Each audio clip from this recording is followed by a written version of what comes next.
amigos e irmãos, a paz do Senhor Jesus Cristo, que eles estão nos assistindo pela TV AD Diadema. Estamos fazendo essa série de eventos relativos à escola bíblica dominical, estudando as lições. Estudaremos aqui a lição 8, o lugar santíssimo, que é uma das câmaras, era a câmara sagrada do tabernáculo. Estudamos o lugar santo, a primeira câmara, e para a segunda câmara nós vamos estudar agora nesta lição chamada lugar santíssimo. O lugar santíssimo que somente o sumo sacerdote adentrava uma vez ao ano para ofertar um sacrifício a favor do povo.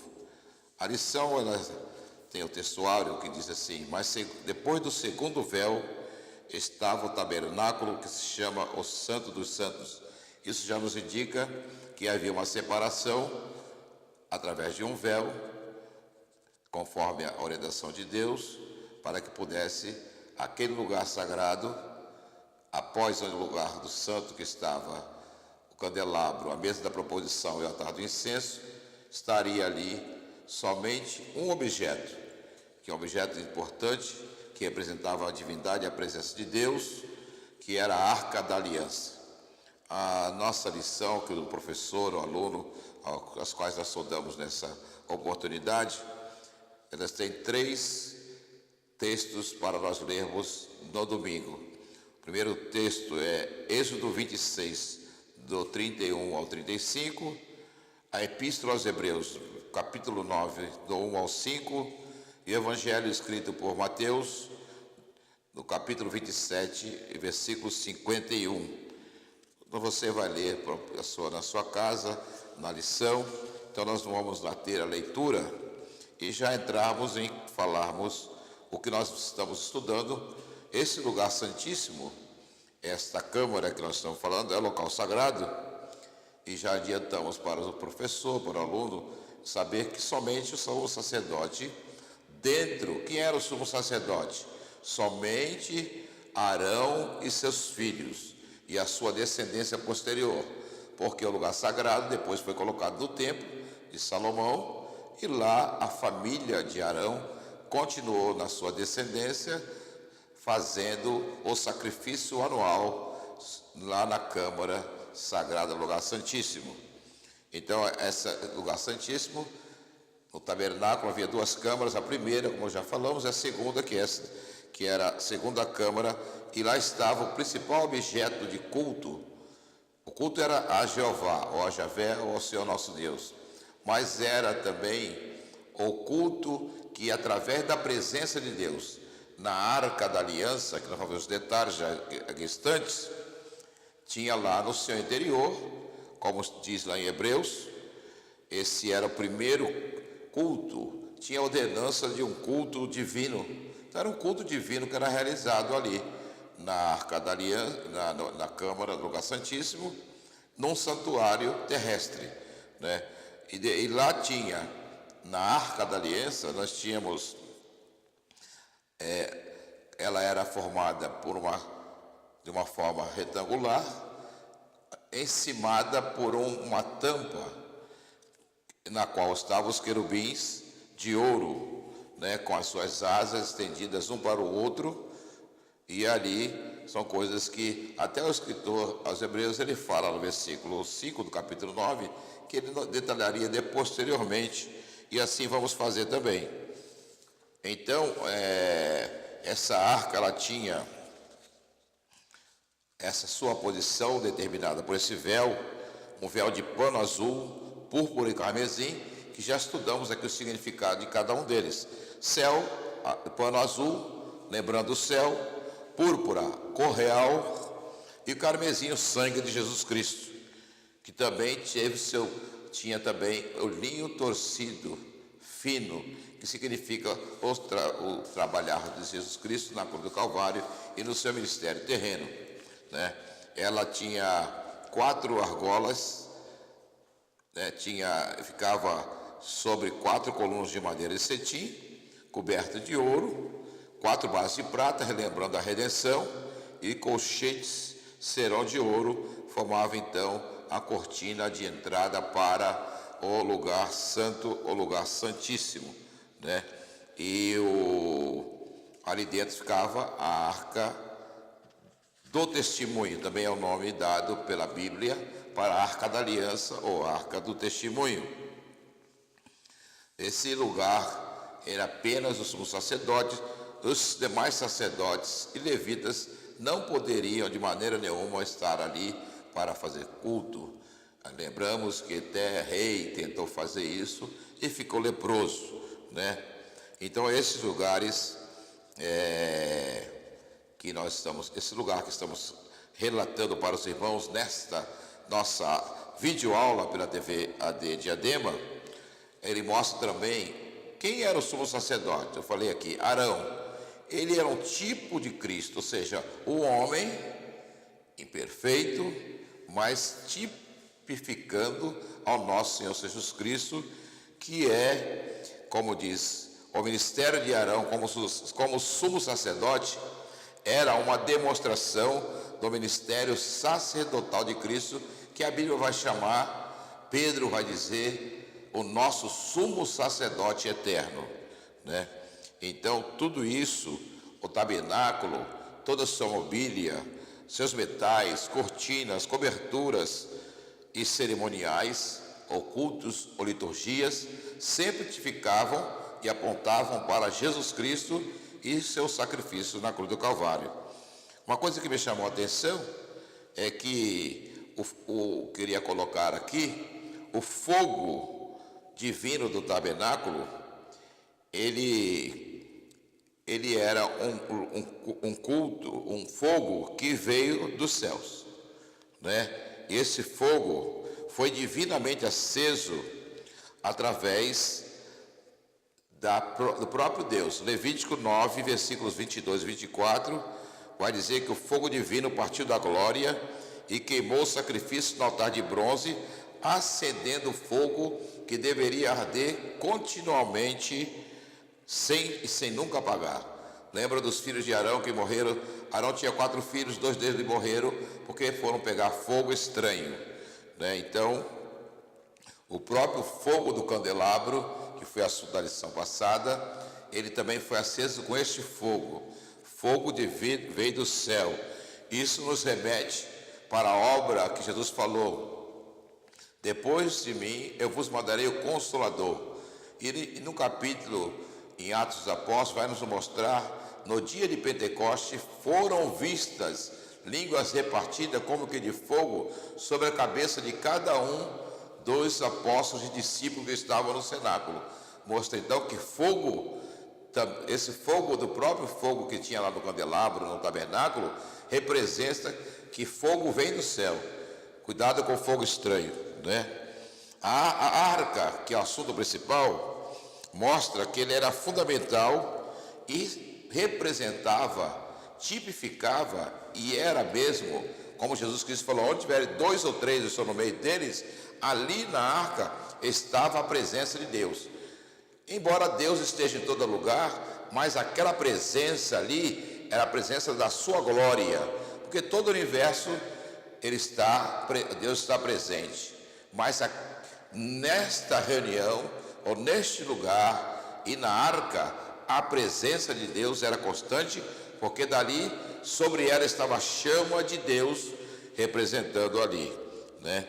E uma coisa que o professor precisa entender e explicar aos alunos, que no lugar santo, estudado na lição passada, tinha o candelabro, mas dentro, no segundo compartimento, lugar santíssimo, no Santo dos Santos, não tinha iluminação.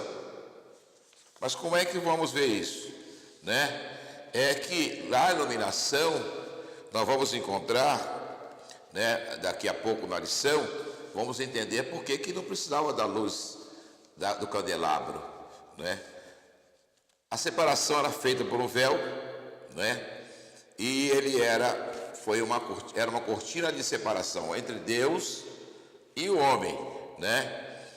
E esse véu foi rasgado lá na cruz do Calvário, a partir do momento que Jesus deu o seu brado, né, nós vamos ver que lá no templo, onde tinha o véu, agora no templo de Salomão, mas os mesmos elementos de ofício sagrado a Deus, o véu estava lá, o véu rompeu de alto a baixo, significando Deus abrindo o caminho para o homem entrar no Santíssimo. Qualquer homem. Este véu agora mostra que em Cristo o caminho está restaurado. O véu não permanece como a separação entre Deus e o homem. A parede da inimizade foi rompida pela vontade de Deus em Cristo Jesus. Então nós vamos ver que o véu, os véus que tinha no tabernáculo, a própria porta do santuário era considerado o primeiro véu. Esse primeiro véu era um véu que descia da cobertura até o piso, e ali a pessoa não tinha acesso, ou não via nada que estava no lugar santo. Então, esse era o primeiro véu. Esse véu está no tabernáculo, na estrutura que eu já falei aqui, de 40 tábuas, com uma entrada para os sacerdotes. Sacerdotes não necessariamente da família de Arão, mas da tribo de Levi, né? Então, quando eu falei que lá no lugar santo ficava sem o candelabro ficava aqui nesse lugar, primeiro compartimento, você pode fazer uma consulta bíblica em Apocalipse 21, 22, diz assim: e nela não vi templo, porque o seu templo é o Senhor Deus Todo-Poderoso e o Cordeiro, e a cidade não necessita de sol nem de lua para que nela resplandeçam, porque a glória de Deus o tem iluminado, e o Cordeiro é a sua lâmpada. Então, esta tipificação que lá dentro não tinha lâmpada, porque a própria presença de Deus se manifestava em forma gloriosa, e o sacerdote podia fazer o seu ofício à luz de Deus, representando isso a presença do Cordeiro, que é Jesus Cristo. Então ali estava a lâmpada do segundo compartimento do Santíssimo, era a própria presença do Senhor Jesus Cristo, tipificada, embora quando Deus se manifestava, também o ambiente enchia-se de uma fumaça gloriosa da presença de Deus. João disse que a luz verdadeira estava ali. Quem era? Jesus Cristo, a luz que ilumina todo homem que vê o mundo. Isso significa que se nós andarmos na luz, assim como ele na luz está, isso significa comunhão do povo com Deus.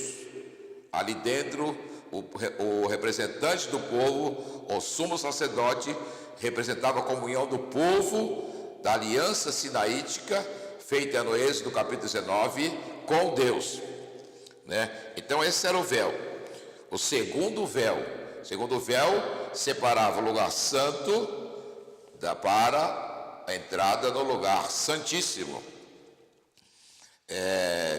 Isso é então uma das coisas importantes, porque o velho tabernáculo fala diretamente desse símbolo que nós acabamos de falar aqui, que Jesus Cristo rasgou, né? Véu, cortina. No lugar santíssimo estava então o principal elemento. Você que vai dar a sua aula, ensinar para os seus alunos, nós vamos estudar com você, que também somos alunos da nossa classe. Vamos estudar lá a Arca da Aliança. A Arca da Aliança ficava posicionada exatamente no lugar santíssimo, ou no Santo dos Santos. Esta área do lugar santíssimo eram 10 côvados por 10 côvados de largura e 10 côvados de altura, ou seja, 1000 côvados cúbicos de volume. É uma área que tinha uma posição totalmente com medidas iguais, assim como a Bíblia diz que o céu estabelecido em um lugar em forma quadrada, ou seja, uma forma que todas as medidas são iguais, mostrando a unidade e aquilo que Deus gosta, que as coisas tenham a mesma posição, o mesmo largura, altura e profundidade, para mostrar que Deus gosta das coisas certas, né? Essa arca, uma das coisas interessantes para o aluno saber, como é que fazia o transporte da arca?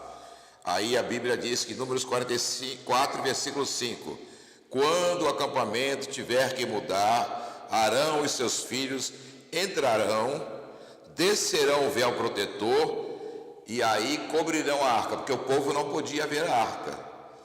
Nós vemos que quando os filisteus tomaram, eles não tinham aliança, a arca foi um problema para eles, mas o povo de Deus não podia ver a arca, então tinha um pano, por isso que a arca tinha varas de madeira que ficavam nas laterais, e depois que os filhos de Arão, a família de Arão, fazia um envelopamento com um pano azul dessa arca, aí entrava um outro grupo de crentes, outro grupo de israelitas.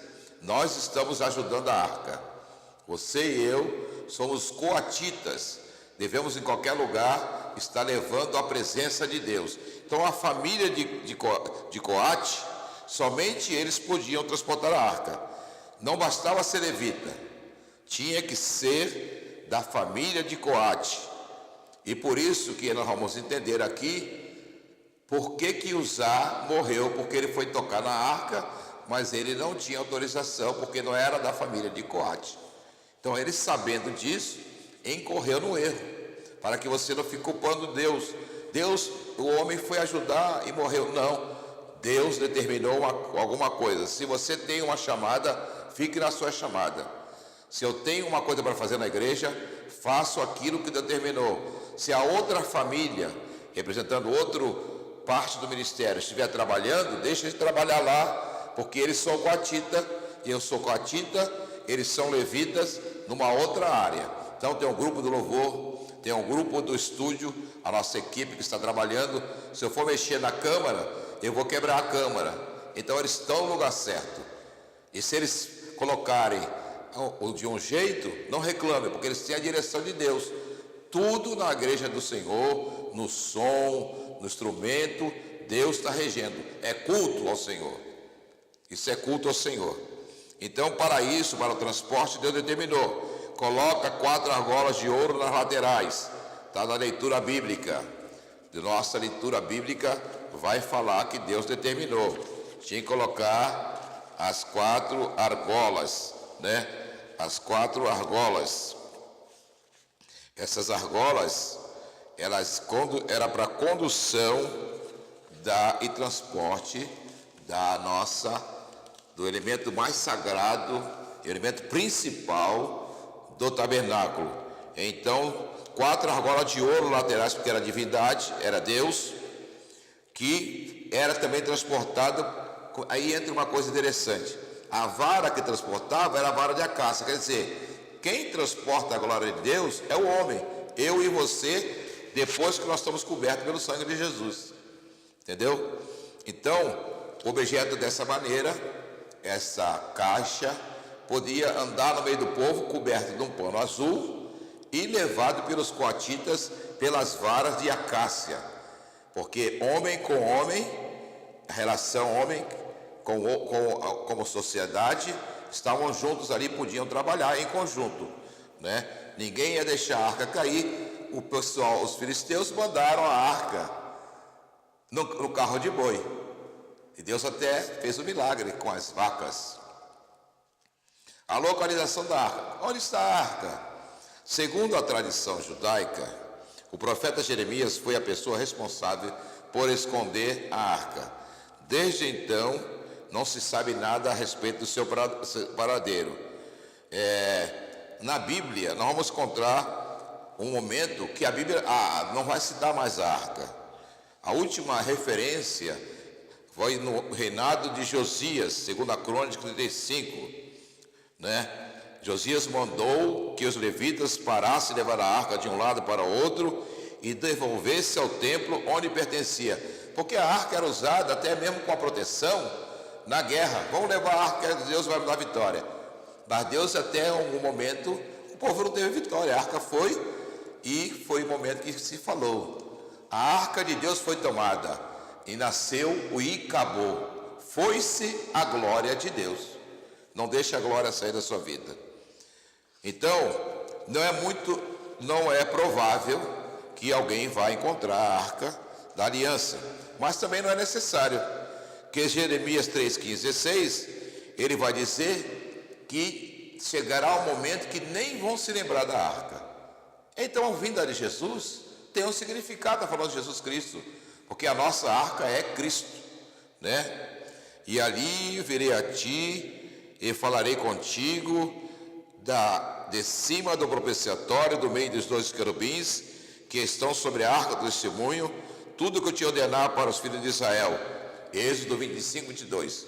Eu li esse versículo porque a arca, essa caixa, tinha uma tampa, uma peça de ouro encimada por dois querubins, um virado para o outro, com as asas cobrindo os rostos, virado um para o outro, adorando a Deus.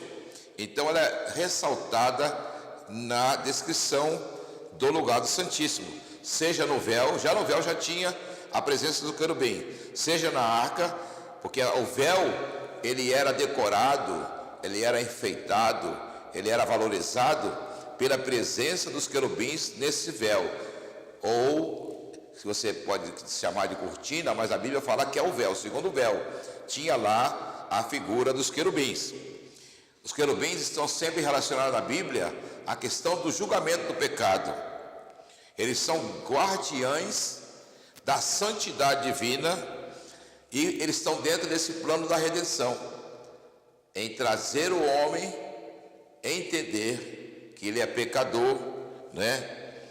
Então essas figuras, Hebreus 10 e 20, vai mostrar que os querubins foram bordados no véu, guardando a entrada do lugar santíssimo e também a sala do trono de Deus.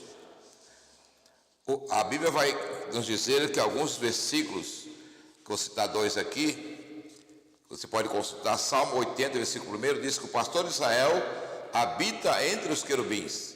Salmo 99, versículo 1 diz: o Senhor reina e se assenta entre os querubins. Tem um versículo que diz que a Bíblia cita que Deus voou nas asas dos querubins. Ele pegou o querubim e voou nas suas asas. Não é assunto da nossa lição, citando, você pode fazer uma exegese sobre esse tema, até mesmo usar como texto para uma pregação. Então, a adoração de Israel, a dirigida a Jeová, estava representada nessa habitação de Deus sob a tampa da arca ou propiciatório, né? E cujo trono estava sobre os querubins, como foi citado aqui no Salmo 80, versículo 1. Porque os querubins estendiam ambas as asas sobre o lugar da arca, e os querubins cobriam por cima a arca e os seus varais. Primeiro livro dos Reis, capítulo 8, versículo 7. Os querubins ficavam nas extremidades da arca. Então ficava um aqui e outro aqui, e virado um para o outro, né? Esse propiciatório, essa tampa que estava com o querubim, na realidade é o propiciatório. Ele tinha uma posição, ele ficava na direção leste. Na direção leste ficava a tribo de Judá, que vinha a promessa, que de Judá se levantaria aquele que viria remir o povo. Então ele ficava na posição leste. Alguém pode ler e não fazer essa ligação, porque estava exatamente de frente à tribo de Judá, a tribo que viria o resgate, né? Jacó disse que o cetro não se afastaria da casa de Judá. Esse propiciatório, para começar o culto, ou o sacrifício, ou a oferta do sacrifício por Arão e seus filhos e a sua descendência, ele era aspergido, ou seja, ele era jogado algumas gotas de sangue sobre ele, sobre esse propiciatório, e aspergido com sangue, com os dedos. Normalmente usavam o dedo polegar para aspergir o sangue sobre o propiciatório, lembrando que Deus falando com o seu povo e mostrando que é pelo sangue de Jesus que ele aceitava o sacrifício. O nosso sacrifício, tudo que nós fazemos, se nós pedimos no seu nome, o sangue de Jesus Cristo tem poder para purificar de todo o pecado. O que Arão ia fazer lá no Santíssimo, lugar Santíssimo? Ele ia fazer oferta pelo pecado do povo. E esse sangue representava o sangue de Jesus Cristo, né? Então era sobre essa peça, chamada também de caporé, ou caporete, que era o lugar certo para se propiciar, ofertar as ofertas sacrificiais pelo povo. Deus se fazia então presente, a sua glória vinha encher aquele lugar, o Santíssimo, com a fumaça de Deus. E isso aconteceu também lá com Salomão. Salomão vai ofertar o culto ao Senhor. Quando ele oferta, ali, como Deus estava acertando o templo, encheu a casa toda de fumaça. E pode dizer, a Bíblia fala que os sacerdotes não podiam se manter de pé, porque era uma fumaça até palpável, porque era a presença mesmo de Deus naquele lugar. Então, se a arca fosse removida do templo, né, tudo mais perderia o sentido. Como eu falei aqui, na época que levou a arca, Israel ficou sem a presença de Deus, porque ainda estava dependendo da presença da arca entre eles, né? Mas quando a arca volta para casa, né, de alguém ali em Israel, aquele homem foi abençoado extremamente, porque estava ali a presença de Deus.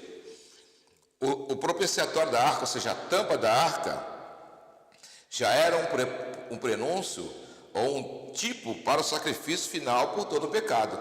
Falei aqui que ia aspergir o sangue.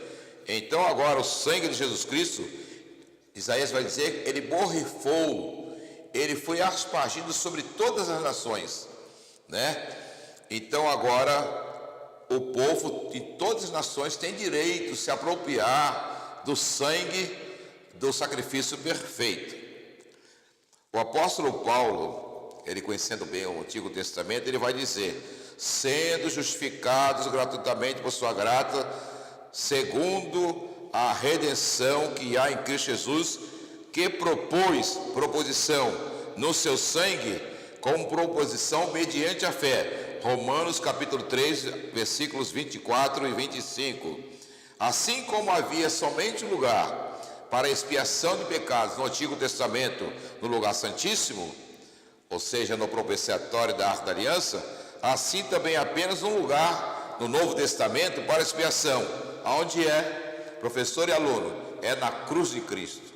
É lá na cruz de Cristo que nossos pecados foram propiciados, ofertados a Deus e aceitos como sacrifício verdadeiro.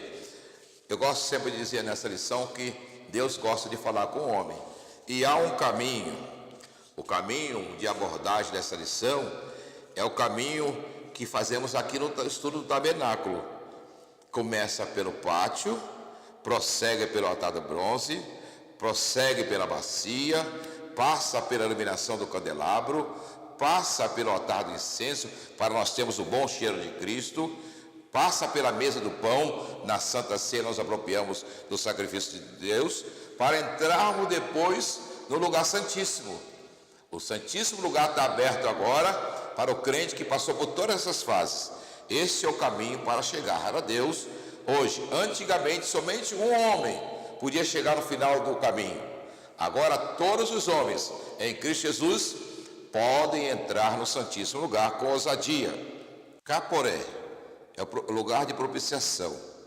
Esse era o nome da tampa em hebraico, da tampa dourada, onde o sacerdote sumo sacerdote fazia a propiciação e aspergia 7 vezes o sangue no dia da expiação. 7 é o número de Deus, reconciliando Jeová e o seu povo, porque a palavra propiciação significa tornar-se propício, ser apaziguado, fazer a paz. E Jesus, o que Jesus falou? A Bíblia fala de Jesus, ele veio para fazer a paz né? Ele é o autor da paz, da reconciliação do homem, para fazermos, através da misericórdia de Deus, fazer a propiciação por si mesmo. E nessa tampa, essa placa de ouro, que era a tampa da Arca da Aliança, tinha esse lugar onde se aspergia o sangue para fazer Deus aceitar o sacrifício do sumo sacerdote e apaziguar, ou seja, receber de maneira propícia, para manter a relação, a minha comunhão, o povo de Israel com Deus, a minha comunhão com Deus somente com sangue, agora com o sangue de Jesus. Então a arca era o lugar de propiciação. Deus mandou fazer, faça uma tampa de ouro com 1,10 m de comprimento por 70 de largura e coloque esta tampa sobre a arca. A palavra grega propiciação também pode significar trono ou lugar de misericórdia. Em algumas das versões bíblicas a gente vai encontrar essa palavra, trono de misericórdia ou trono da graça. Porque na realidade, embora na lei, quando Deus aceita o sacrifício, é de graça, é pela sua iniciativa. Então é trono de graça, a graça de Deus, onde se cumpria toda a misericórdia de Deus na figura do sumo sacerdote. A figura da graça tipificada na arca, quando um homem impuro, primeiro para entrar para sacrificar, o sumo sacerdote tinha que fazer o sacrifício por si mesmo. É por isso que a Bíblia vai dizer que Jesus, ele foi o sacrifício, a oferta, e foi o sacerdote que fez a oferta. Então Deus mostrava ali que quando chegasse à plenitude, através do seu Filho, como está em Gálatas 4:4, Jesus morrendo na cruz era a oferta, mas ao mesmo tempo, abrindo o caminho para o homem, era o sacerdote.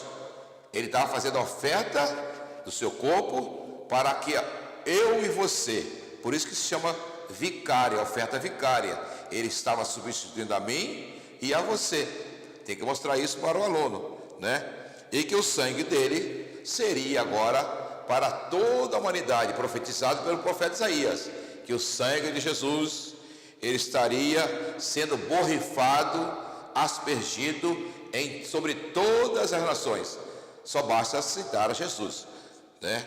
É de graça, mas temos que aceitar a Jesus, porque Hebreus vai dizer: mas vindo Cristo, o sumo sacerdote dos bens futuros, por um maior e mais perfeito tabernáculo, não feito por mão, isto é, não dessa criação, nem por sangue de bode de bezerro, mas pelo seu próprio sangue, entrou uma única vez no santuário, ou no lugar santíssimo, havendo efetuado então uma eterna salvação. Agora você pode falar como o escritor aos Hebreus falou: chegamos, pois, com confiança no trono da graça, para que possamos alcançar a misericórdia. Como eu falei aqui, trono da graça, trono da misericórdia. E Paulo vai dizer, Romanos 3, como já falei, Deus propôs propiciação pela fé no seu sangue, para demonstrar a justiça, pela remissão dos pecados dantes cometidos, sob a paciência de Deus. Deus sabia como era pecador, mas o sacerdote entrava lá no Santíssimo, sacrificava, e Deus recebia a oferta como cheiro suave, e o povo estava perdoado por um ano. Agora nós estamos perdoados para sempre, em nome de Jesus. Hebreus fala que depois do segundo véu estava o tabernáculo. Lá tinha um incensário de ouro e a arca do concerto coberta de ouro em toda a sua face. O que tinha dentro da arca? É uma pergunta que vão perguntar para o irmão, para o professor. O aluno já está estudando. Lá a Bíblia relata, continha o maná, a vara de Arão que tinha florescido e as tábuas do concerto, ou seja, os 10 mandamentos. O vaso de ouro continha o maná, de origem hebraica de manu. Significavam, na época que o maná caiu, o povo perguntava: o que é isso? Manu, o que é isso? Isso era o maná que estava caindo. Então ficou o nome maná. Maná, a comida que Israel comeu no deserto por 40 anos. Eles foram comer outra comida quando entrar na terra, depois de 1 ano para o maná. Isso é uma coisa importante. Depois que entraram na terra, demorou 1 ano até a primeira colheita para parar e cessar de cair o maná, que por isso foi guardado um maná na arca. Estragou? Não estragou, porque Deus falou: se você colher, é para comer hoje. Sabe, irmão, que Deus tem uma porção diária para você. Reflita nisso. Deus tem uma porção diária para você. Guarde, não precisa guardar essa porção, não. Amanhã não vai. Deus proverá. Nosso Deus é Deus de provisão. Jeová Jirê. Ele proverá para amanhã para você. Professor, fale isso para o seu aluno. Isso é de Deus. Deus está dizendo para você: Deus proverá a sua porção no dia de amanhã. Não se preocupe. O povo pegou, estragou, mas botou na arca, pastor. Não estragou, porque lá Deus estava presente. Aonde o Espírito de Deus, a presença de Deus, a presença do Filho, Ele guarda a nossa provisão, porque Ele é eterno, então não tem dia para Ele, então está guardado com Deus. O manu, o maná está. O que é isso? O manu é um pão do céu. Quem que desceu do céu, como disse que é eu sou pão? Jesus Cristo é o nosso maná. Ele desceu do céu como pão celestial, né? E Moisés tinha falado para o povo, quando o povo saiu para fora das suas tendas, tinha uma camada de orvalho em redor.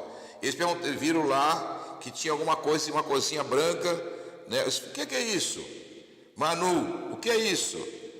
Moisés diz: este é o pão do Senhor, que Ele vos dará para comer. Ninguém deixe dele até de manhã, ou até amanhã. Alguns não deram ouvido, pegaram aquela porção, estraga, deu bicho, aí aprenderam uma lição. Nós já estamos agora em Cristo, sabemos que a nossa provisão de hoje, nós vamos comê-la hoje, vamos desfrutá-la hoje, que amanhã Deus tem maná para nós. Ela ficou no tabernáculo durante séculos.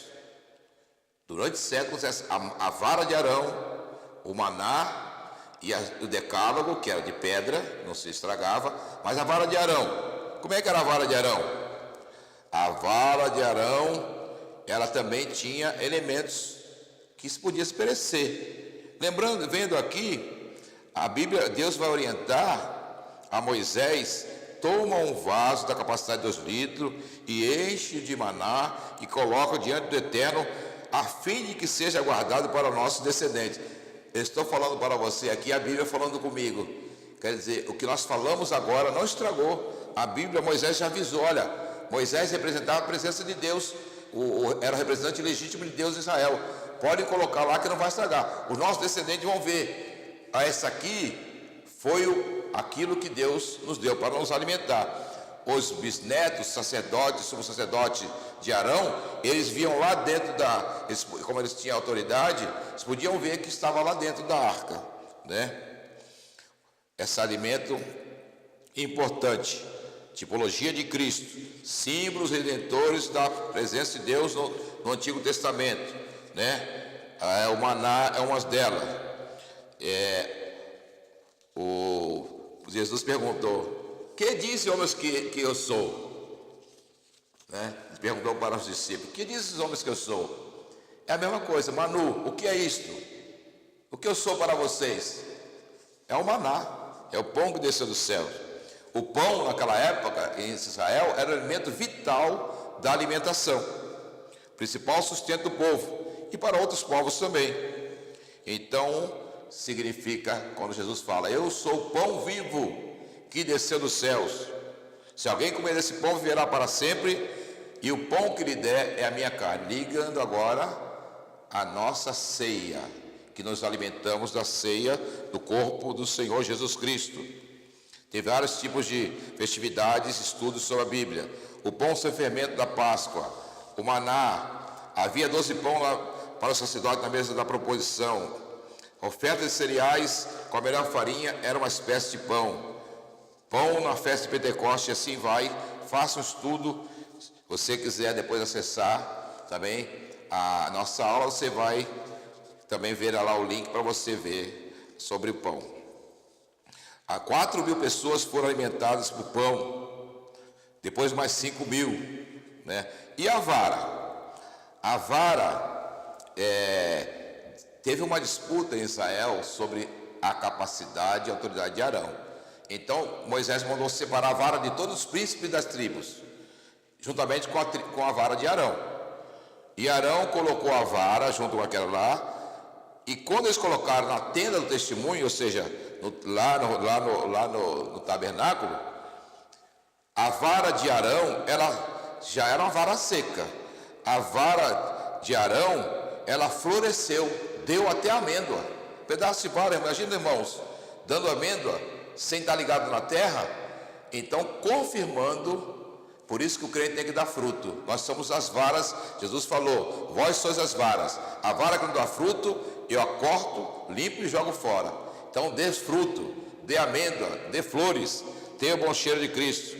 Então, a vara de Arão foi colocada dentro da arca, e foi conservada até a destruição do templo de Salomão, porque ela representava a autoridade espiritual de Arão. Deus tinha chamado. Se você tem uma chamada, você vai dar fruto. A vara fala alguns conceitos bíblicos, fala de ressurreição, fala de regra, fala padrão de medir, fala da palavra de Deus que se cumpriu quando Isaías fala. Vixe, Deus fala, o que você está vendo, Jeremias? Estou vendo uma vara de amendoeira. Viste bem, porque eu velo pela minha palavra para fazê-la cumprir. Então isso estava dentro, vara. As tábuas do concerto, não precisamos falar muito, crentes conhecem. Os 10 mandamentos, estava lá dentro também. Deus revelou e mandou colocar lá no final as 10 leis, as tábuas. Já foi a segunda, porque a primeira, vocês se lembram, Moisés desceu, Deus tinha escrito, Moisés desce e quebra as tábuas, porque o povo estava adorando o bezerro de ouro. E Moisés é chamado por Deus, Deus fala para ele, vem aqui, eu vou novamente escrever a lei, mas lava 2 tábuas. O seu trabalho como homem tem que ser feito. Deus chama Moisés e fala, lavra 2 tábuas como as primeiras, e eu escreverei nas tábuas as mesmas palavras que estavam nas primeiras tábuas que tu quebraste. Deus sempre não esquece, irmãos. Aquilo que nós fazemos para Deus, Deus não se esquece, né? E o próprio Deus está interessado em que se conheça a sua palavra, né? Moisés ficou 40 dias e 40 noites ali. Então lá dentro tinha as 2 tábuas de pedra, escritas pelo dedo de Deus. Sobre as tábuas do coração também nós devemos gravar essa palavra, Jeremias 31, 2 Coríntios 3, Hebreus 8. Esta é a lei da nova aliança, que é uma lei muito superior à lei do amor, que é a lei do amor. Assim a lei nas 2 tábuas aponta para aquele único homem que andou nessa terra, que cumpriu perfeitamente a lei do Pai, ou seja, a vontade de Deus, e por essa causa toda a condenação que havia anteriormente, a lei lançava. Paulo vai dizer, a lei é boa, mas eu não entendi, mas ela me mostra o pecado, me condena, me leva à morte. Mas a graça de Jesus veio para justificar todos os homens, e agora nós temos vida abundante em Jesus Cristo. Que essa lei agora, ela está, Jesus disse que não foi aberrogar para cumprimento moral, mas para a salvação, para a presença de Deus. Agora a nossa regra, o nosso olhar está em Jesus Cristo. Então é por isso que estamos estudando essa lição, essa semana, em que nós vamos estudar sobre o lugar santíssimo, o santo dos santos, um espaço especial dentro do tabernáculo. Nós agradecemos a Deus porque você está assistindo essa aula, e dessa maneira temos aqui um entendimento subsidial para você que está em vários lugares. Pedimos desculpa, semana passada tivemos um problema de saúde e nós não podemos estar gravando, mas continue assistindo a aula pela TV AD Diadema, que tem sido apoiada pelo nosso pastor Edson Silva de Mello, pelo nosso Ministério do Belém, e você vai aproveitar bastante essas aulas para aprender a palavra de Deus e para ensinar que ao longo da vida nós precisamos estar sempre no Santíssimo Lugar, entrando, pois, com ousadia no Santíssimo Lugar. Ousadia em quem? Pelo sangue de Jesus Cristo. Que Deus abençoe a cada aluno, a cada onde que está assistindo, seja no Brasil, fora do Brasil.